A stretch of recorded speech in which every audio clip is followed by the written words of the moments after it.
Go find your basket of fruit and pick out an apple you think looks good.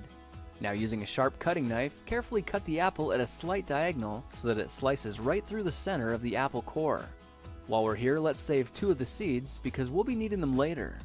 Now that we've got our 2 halves, let's take the side that still has the bottom attached and place it face down on a cutting board. We'll need to place 2 butter knives perpendicular with the top and bottom of the apple. Now we can carefully cut down along one side of the apple core until the knife bottoms out on our makeshift spacers, then use the spacers as a guide to gently cut in from the side.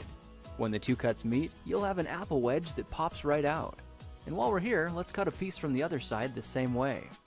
Now our goal with these is to cut out 3 more L-shaped wedges about a 1/4 inch thick. And this time, rather than cutting in sideways toward your fingers, try turning the piece over so you can cut downward and meet the first cut at the bottom. Now with a little wiggle, a new apple wedge should break free.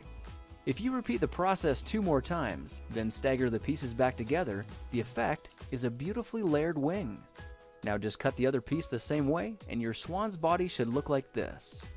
To make a place for the head, all we need to do is carefully cut into the front of the body and gently lift the pieces out to reveal a clean and fairly deep groove.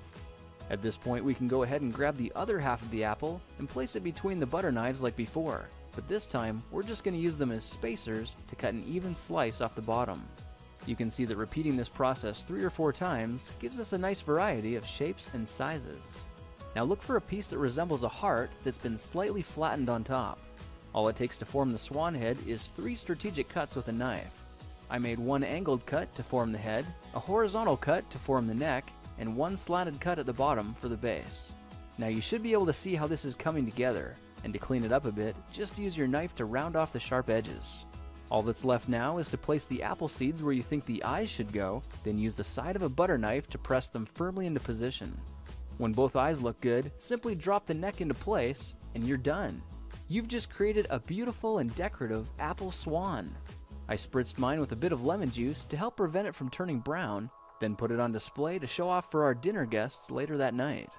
If you try using different apples, you'll get a nice contrast of colors, and every bird will look a little bit different.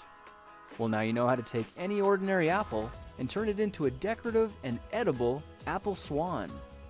If you like this project, perhaps you'll like some of my others. Check them out at thekingofrandom.com.